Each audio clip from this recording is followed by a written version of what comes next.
जय श्री कृष्णा। राधे राधे। स्वागत है आप सभी का मेरे YouTube चैनल आध्यात्मिक कथाओं में। आज हम सुनेंगे संतोषी माता व्रत की कथा शुरू करने से पहले आप सभी से मेरा निवेदन है, यदि आप सभी मेरे चैनल में नए आए हैं तो मेरे चैनल को सब्सक्राइब कर लीजिए।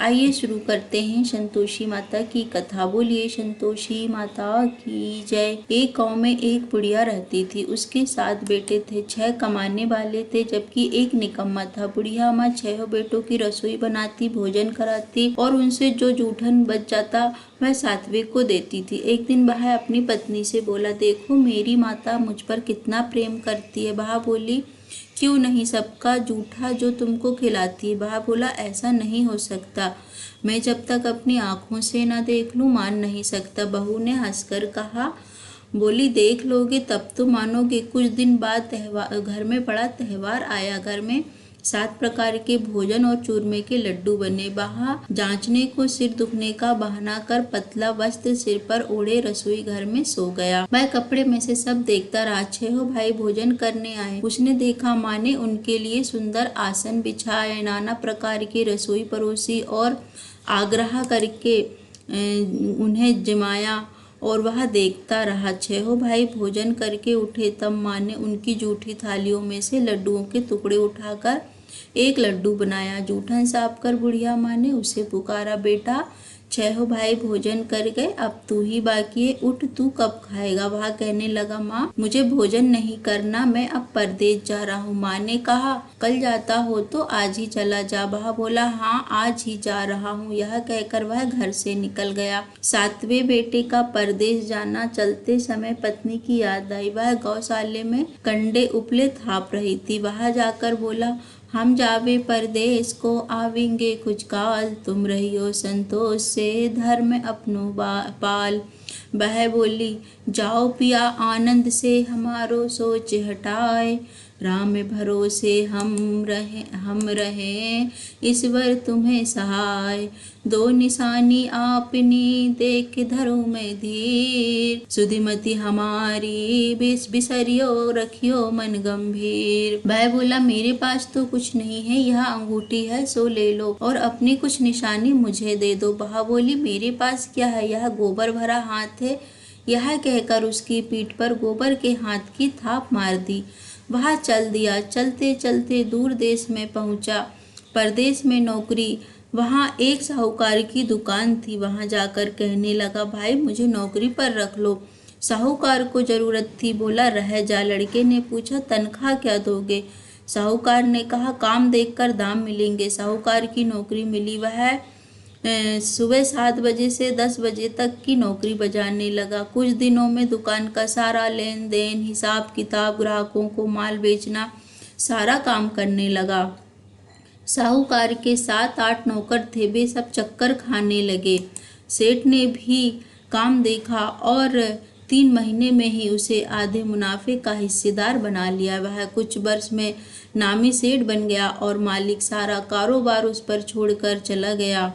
पति की अनुपस्थिति में सास अपनी बहू पर अत्याचार करने लगी। इधर इसकी पत्नी को सास ससुर दुख देने लगे। सारी गृहस्थी का काम करा के उसे लकड़ी लेने जंगल में भेजते। इस बीच घर के आटे से जो भूसी निकलती उसकी रोटी बनाकर रख दी जाती और फूटे नारियल की नारेली में पानी। एक दिन वह लकड़ी लेने जा रही थी। रास्ते में बहुत सी स्त्रियां संतोषी माता का व्रत करती दिखाई दी। संतोषी माता का व्रत करती वह वहाँ खड़ी होकर कथा सुनने लगी और पूछा, बहनों तुम किस देवता का व्रत करती हो और उसके करने से क्या फल मिलता है। यदि तुम इस व्रत का विधान मुझे समझा कर कहोगी तो मैं तुम्हारा बड़ा एहसान मानूंगी। तब उनमें से एक स्त्री बोली, सुनो, यह संतोषी माता का व्रत है। इसके करने से निर्धनता दरिद्रता का नाश होता है। जो कुछ मन में कामना हो वह संतोषी माता की कृपा से पूरी होती है। तब उसने उससे व्रत की विधि पूछी। वह भक्त स्त्री बोली, 1.25 आने का गुड़ चना लेना, हो सके तो 5.25 आने का लेना या 1.25 रुपये का भी सहूलियत के अनुसार लाना। बिना परेशानी और श्रद्धा व प्रेम से जितना भी बन पड़े सवाया लेना। प्रत्येक शुक्रवार को निराहार रहकर कथा सुनना, इसके बीच क्रम नहीं टूटे, लगातार नियम पालन करना। सुनने वाला कोई ना मिले तो घी का दीपक जला उसके आगे या जल के पात्र को सामने रख कर कथा कहना। जब कार्य सिद्ध हो नियम का पालन करना और कार्य सिद्ध हो जाने पर व्रत का उद्यापन करना।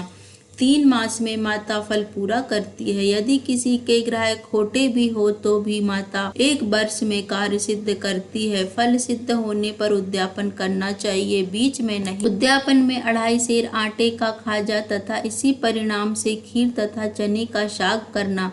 8 लड़कों को भोजन कराना। जहाँ तक मिले देवर, जेठ, भाई, बंधु के हों, ना मिले तो रिश्तेदारों और पास पड़ोसियों को बुलाना, उन्हें भोजन करा यथाशक्ति दक्षिणा दे। माता का नियम पूरा करना। उस दिन घर में खटाई कोई नहीं खाना चाहिए। यह जन बुढ़िया के लड़के की बहू चल दी। व्रत का प्रण करना और संतोषी माता के दर्शन देना। रास्ते में लकड़ी के बोझ को बेच दिया और उन पैसों से गुड़ चना ले माता के व्रत की तैयारी कर आगे चली और सामने मंदिर देखकर पूछने लगी, यह मंदिर किसका है? सब कहने लगे, यह संतोषी माता का मंदिर है। यह सुनकर माता के मंदिर में जाकर चरणों में लौटने लगी। दीन हो विनती करने लगी, माँ मैं निपट अज्ञानी हूँ, व्रत के कुछ भी नियम नहीं जानती, मैं दुखी हूँ। हे माता जगत जननी, मेरा दुख दूर कर, माँ मैं तेरी शरण में हूँ।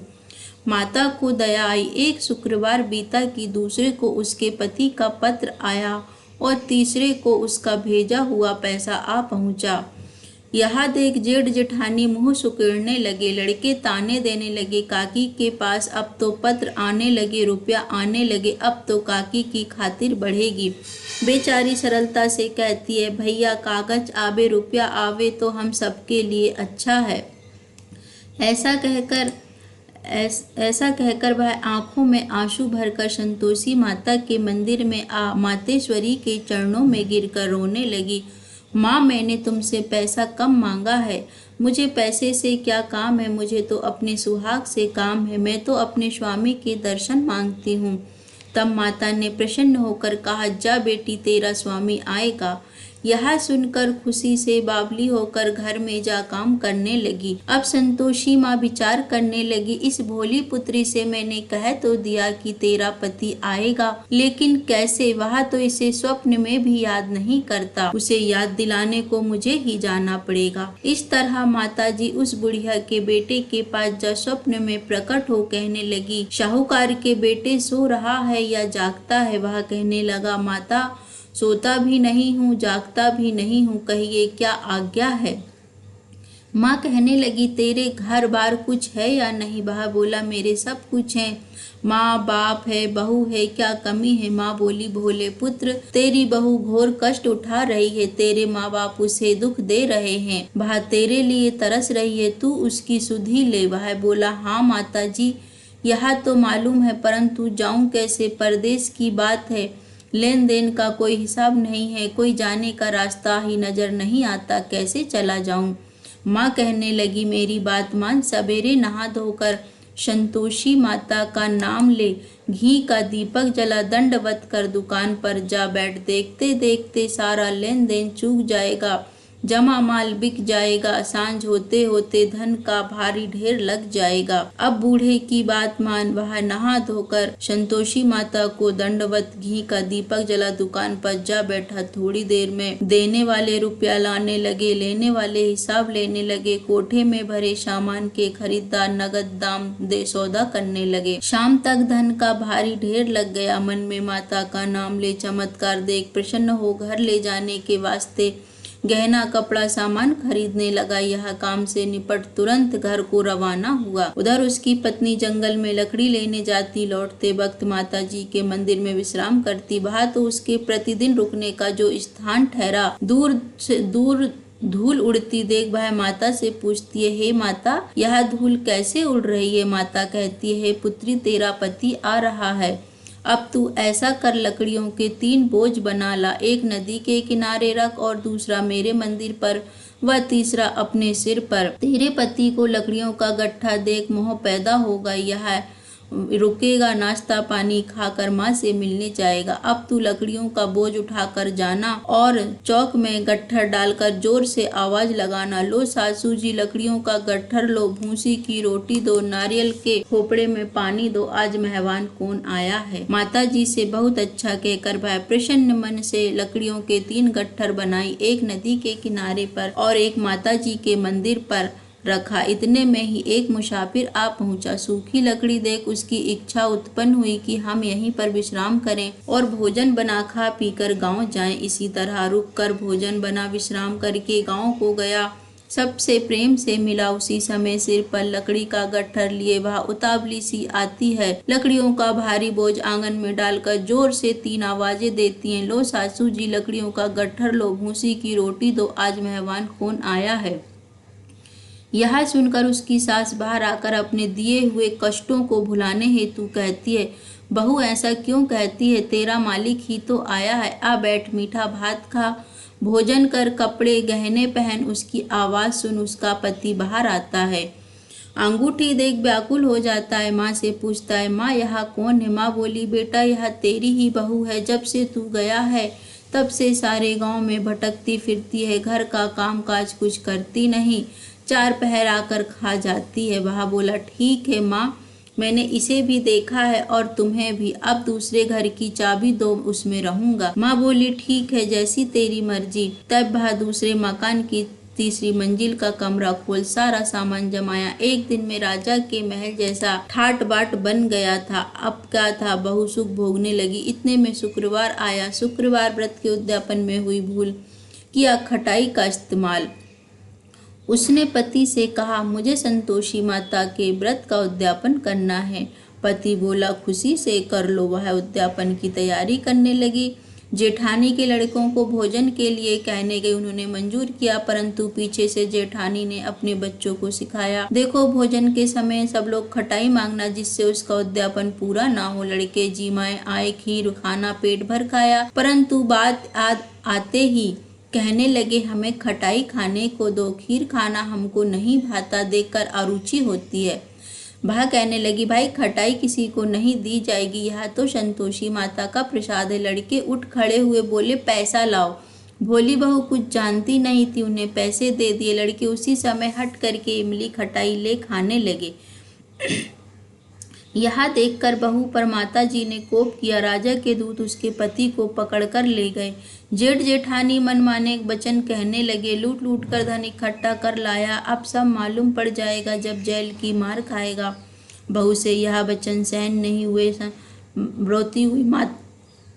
रोती हुई माता जी के मंदिर गई। कहने लगी, माता तुमने क्या किया, हंसाकर अब क्यों रुलाने, भक्तों को रुलाने लगी। माता बोली, बेटी तूने उद्यापन करके मेरा व्रत भंग किया है। वह कहने लगी, माता मैंने कुछ अपराध किया है, मैंने तो भूल से लड़कों को पैसे दे दिए थे, मुझे क्षमा करो, मैं फिर से तुम्हारा उद्यापन करूंगी। माँ बोली, अब भूल मत करना। भा कहती है, अब भूल नहीं होगी। अब बतलाओ वे कैसे आवेंगे। माँ बोली, जब पुत्री तेरा पति तुझे रास्ते में आता मिलेगा। वह निकली राह में पति आता मिला। वह पूछती है, कहाँ गए थे। वह कहने लगा, इतना धन जो कमाया था उसका टैक्स राजा ने मांगा था, वह भरने गया था। वह प्रसन्न हो बोली, भला हुआ, अब घर को चलो। कुछ दिन बाद फिर शुक्रवार आया। फिर वह बोली, मुझे फिर माता का उद्यापन करना। पति ने कहा, करो। बहू फिर जेठ के लड़कों को भोजन को कहने गई। जेठानी ने 1-2 बातें सुनाई और सब लड़कों को सिखाने लगी, तुम सब लोग पहले ही खटाई मांगना। लड़के भोजन से पहले कहने लगे, हमें खीर खानी हमारा जी बिगड़ता है, हमें कुछ खटाई खाने को दो। बा बोली, खटाई किसी को नहीं मिलेगी, आना हो तो आओ। वह ब्राह्मण के लड़के लाकर भोजन कराने लगी। यथाशक्ति दक्षिणा की जगह 1-1 फल उन्हें दिया। संतोषी माता प्रसन्न हुई। माता की कृपा होते ही 9वें मास में उसको चंद्रमा के समान सुंदर पुत्र प्राप्त हुआ। पुत्र को लेकर प्रतिदिन माता जी के मंदिर को जाने लगी। माँ ने सोचा, यह रोज आती है, आज क्यों ना इसके घर चलूं। यह विचार कर माता ने भयानक रूप बनाया। गुड़ चने से सना हुआ मुख, ऊपर सूंड के समान, ओठ पर मक्खियां भिन भिना कर रही थी। दहली पर पैर रखते ही उसकी सास चिल्लाई, देखो रे कोई चुड़ैलन डाकनी चली आ रही, लड़को इसे भगाओ नहीं तो किसी को खा जाएगी। लड़के भगाने लगे, चिल्लाकर खिड़की बंद करने लगे। बहू एक रोशनदार में से देख रही थी। प्रसन्नता से पगली बन चिल्लाने लगी, आज मेरी माता जी मेरे घर आई है। वह बच्चे को दूध पीने से हटाती, इतने में सास का क्रोध फट पड़ता। वह बोली, क्या उतावली हुई है, बच्चे को पटक दिया। इतने में माँ के प्रताप से लड़के ही लड़के नजर आने लगे। वह बोली, माँ मैं जिसका व्रत करती हूँ यह वही संतोषी माता जी हैं। सबने माता के चरण पकड़ लिए और विनती करने लगे, कहने लगे, हे माता हम मूर्ख हैं, अज्ञानी हैं, तुम्हारे व्रत की विधि हम नहीं जानते। व्रत भंग करके हमने बहुत बड़ा अपराध किया है। हे जगत माता आप हमारा अपराध क्षमा करो। इस प्रकार माता प्रसन्न हुई। बहू को जैसा फल दिया वैसा माता सबको दे, जो पढ़े उसका मनोरथ पूर्ण हो। बोलिए संतोषी माता की जय। कथा अच्छी लगी हो तो वीडियो को लाइक करें, चैनल को सब्सक्राइब करें, बेल आइकन को प्रेस करें। जय माँ संतोषी।